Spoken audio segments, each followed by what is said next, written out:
зборам кој не можам да зборам. Све сме оштетени, нема ништо.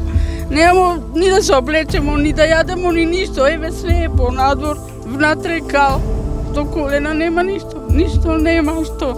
Кај да одиме? И сега никој од држава не се сети вчера да рече чекаве да пројдеме да направиме една контрола да видиме луѓето како дали има жив некој. Како е ситуацијава, што е? Има ли преживеени? Треба ли да се помогне? Јас сум удавен сношник.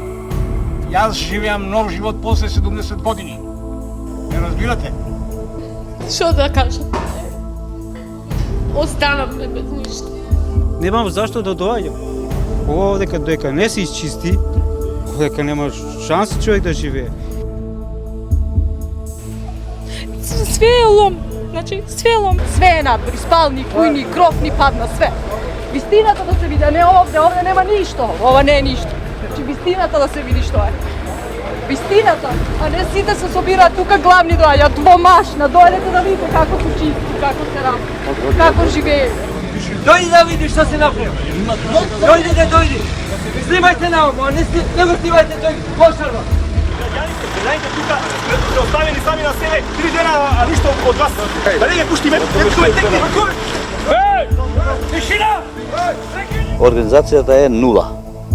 Нула. Значи, од сред село има све, по куќи нема ништо.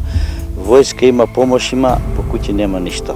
Доаѓаат, си заминуваат. Видат дека е тешко и си заминуваат. Мораме да одиме, да речем, до сред село по вода. Чекаме да ни дадат едно шишенце водички. Има нефер делење на хуманитарната храна и на душеци. 2 дена со керками сами копаме кал. Никој не дојде. Ете така. Па сега ќе дојде. Не знам. Да не дојде. Никој не дојде. Дојдеа горе се слика, а доле не дојдеа да видат. А знае да се слика со коце и тајфа тамо што е, а овдека не ни дојдоа да надзрнат. А храна не ни дошле. Само вода. Вода. Ние од вода ни се такви куќите. Фала ви.